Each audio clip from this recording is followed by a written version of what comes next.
চুলে যদি খুশকি আছে, হেয়ার ফল হচ্ছে, তাহলে এই ভিডিওটা তোমাদের জন্য। এই রেমেডিটা ছেলে মেয়ে বাচ্চা বুড়ো সবাই লাগাতে পারে। নতুন চুল গজাবেই গজাবে। কেমিক্যাল লাগানোর থেকে ভালো আশেপাশে চোখ খুললেই এই কেশর রাজকে দেখতে পাবেন। তারপর যাই হোক, তুলে নিয়েছি 4টে জবা ফুল, একদম লাল টকটকে জবা। তারপরে যাওয়ার টাইমে আর একটা পেয়ে গেছিলাম, তো এটাও তুলে নিলাম। তোলার পর এটুকে ভালো করে ধুয়ে নিতে হবে। ধোয়ার পর এটুকে শিল নোড়াতে একটু থেতো করে নিতে হবে, নিয়ে এটাকে বেটে নিতে হবে। বাটার সময় এটার কালারটা একদম কালো, কুচকুচে কালো আসবে একদম।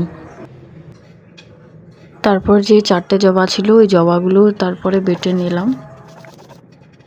জবাগুলো হয়ে গেলে তার মধ্যে কালো জিরে আর এটাকে মেথি বলে, তো একটু ভিজাতে দিয়ে দেবে, ওই বেশি না, 5-10 মিনিটের মতো। তারপর ভেজানোর পর এগুলো শিলনোড়াতে বেটে নেবেন ওই জবা ফুলের সাথে। তারপর 100 ml তেল দিয়ে এটা ফুটিয়ে নেবেন ভালোভাবে, প্রায় 10 থেকে 15 মিনিট। তারপরে এটা ঠান্ডা করে নেবেন। ঠান্ডা করার পর রাতে শোয়ার আগে লাগিয়ে নেবেন। তারপরে সকালে যখন উঠবেন তখন স্নান করবার সময় শ্যাম্পু দিয়ে, যে কোনো শ্যাম্পু দিয়ে চুলটা ধুয়ে নেবেন।